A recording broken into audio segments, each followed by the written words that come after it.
Y'all know what time it is. You know exactly what it is. It's now time for 808s Mixtapes. Hey there, y'all. It's your girl Cardi B. That's Kendrick Lamar. I'm young. Some people call me Metro Boom Boom, man. Hey, what's up? This Jay-Z. This is Post Malone.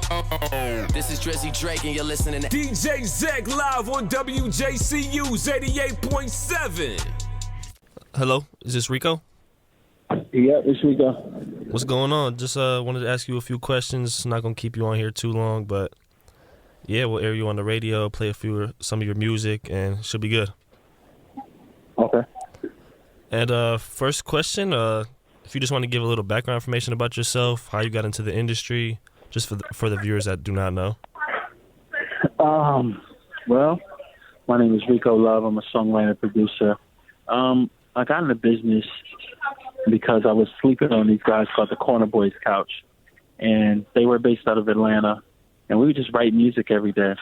One day, a guy by the name of Ed Long approached us and said, "Yo, Usher's looking for producers and writers," and I was wondering if he's saying that I wonder if you guys could do some stuff for Usher, remixes for Usher. So I say, yeah, that'd be cool. That'd be an incredible opportunity. So Usher was doing a remix album at the time. So I did a verse on the remix album, and the Corner Boys produced the track. He heard me and thought I was, dope, and invited me to perform at a showcase. When I performed at this showcase, they loved me so much that Usher offered me a contract, and that's how I got my start. And then afterwards, I was invited to his label, but he gave me an opportunity because I didn't have money. He said, "I would like you to write a song on my album if you need money." And I wrote a song called Throwback, and that changed my life. And it was on the Confessions album. It sold 29 million albums so far around the world, and changed my whole trajectory of my career. And that's how I got on as an artist and a writer and producer. Yeah, that's sweet. Confessions is one of the best R&B albums ever, I would say myself. But yeah, I agree. Yeah, what was it like writing for Usher? What would you say is like one of the most complex parts of writing a song for somebody like Usher? I don't know if it's complex. I'm a huge Usher fan more than anything. So I think being a fan of his music and understanding what I would like to hear from the standpoint of a fan, it makes it kind of easy for me to write for him because I'm just focusing on what I would like to hear. So I don't know if I could point out a more difficult part of constructing the record for him. It's more fun. It's my passion. I enjoy it. The politics of the business, that's the part where it gets a little tricky. But as far as the actual creation, that's passion work. And passion work is always fun. Yeah, for sure. And that's so interesting to me that you wrote for Usher. He's great. Do you still do writing now, or like what would you like to promote for people that's listening? Like, do you still write? What else you got to get into? Yeah, I still write. I own a record company called D1MG. I have a ton of artists on the roster, and I still write and produce for them. I still write and produce for other artists, but my passion now is more development and building artists from scratch and developing my label. I'm also the vice chairman of the Grammys, which is an incredible feat because I'm the youngest vice chairman in the history of the Recording Academy, 64 years. And I'm the third black man to ever hold that position. So it's more an executive side, owning masters, writing and developing for artists and building artists from scratch. That's more my passion right now. Okay, yeah, for sure. Do you like the management side of things, or do you I'm not a manager.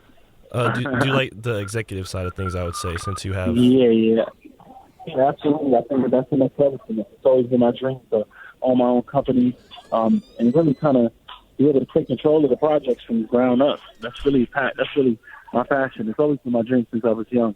Even when I had my first record deal, I signed my first artist like maybe 6 months after I signed my own deal.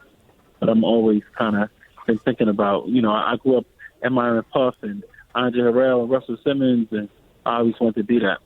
Hell yeah. What would you say, what music do you listen to the most? Who do you listen to now? Who inspired you when you were younger? Who did you listen to when you were younger? Stuff like that. I listen to everything, Ambrosia, the Queen, to Adele, to Jay-Z, to, Marvin Gaye and Bobby Blue Bland and it's a wide plethora of music that I've always been a student of. When I grew up, I listened to Michael. I'm a huge Michael Jackson fan. I'm a huge Temptations fan. I love everything Motown. I love NWA. I love, Wu-Tang. I love, the whole Bad Boy era, the Rockefeller era I grew up in, the Rough Riders era I grew up in. So it's my playlist is more across the spectrum, just all types of different records. Yeah, that's what I feel like a lot of people today, they don't really try to widen up their music taste, and that's what I'm really trying to do now. I'm trying to listen to a bunch of different music because people I feel like the music back then was way better than it is today, but I still feel like the music today is good. But what would you say, do you listen to the music that people release today, like hip-hop, or you try to stick to like the older music, the more classic music? Well, I listen to it all. I think we could find greatness in everything. I just think that there's 60,000 records being submitted every single day. So it's more music being distributed to the public than ever before. So I don't think that the quality is the problem. I think it's the quantity. It's so much more music. If you shoot the ball 400 times, then if you make it 20 times, it's a bad percentage, but you still got 40 points. Think about that. Yeah. So it doesn't mean that the quality is bad. It just means that there's a larger quantity that makes the percentage go down. So imagine, again, it's 400 shots being put up and only 20 shots being made. Now let's go even further. There's 400 shots put up and only 40 shots being made, right? Yep. That's still 80 points. That's 80 points. And if it's 10 3-pointers, you got almost 100 points, right? Mm-hmm. So you can't look at it and say, oh, it's not much quality. No, it's just a lot more trash. That's all. You just got to weed through it because there's amazing talent out here. You just got to be able to know what you like and not be satisfied with the fluff. Yeah, definitely. How many artists do you work with right now? On my label, I think I have 9 artists. Okay, and would you say, I was talking to you might know London B, she's a rapper. I was talking to her manager yesterday. We were speaking about the marketing aspect of things, and you work with a lot of artists. What would you say, like, you think marketing is the hardest part for a lot of these artists today? Absolutely. Most difficult part because we live in a time where it doesn't matter how good the song is. It's all about how visible the artist is to the public and social media and the following. And it used to be a simple marketing campaign. You go to radio, you work the record, people like the artist or like the song, and they're drawn to the artist. Now it's so much more than just the music. It's about the story behind the artist and the campaign and the Instagram following and the algorithms. So, yeah, it's a lot more difficult, but it's still doable. It's still possible. You just got to work through it. And as soon as you break 1 and you break 2 and you break 3, you're off to the races. It's just, that first one is a lot more difficult. Yeah, definitely, for sure. And you've wrote many, many songs. What would you say, like, if you wrote, like, a really good song and it didn't blow up, how would you feel? Like, because I know you probably wrote some great, great songs that you thought were some of the best work you've done, but they haven't really blown up. How did you feel about that? Well, it happens. Just got to keep pushing. You don't really focus too much on the ones that you like. You just got to keep working through them. Yeah.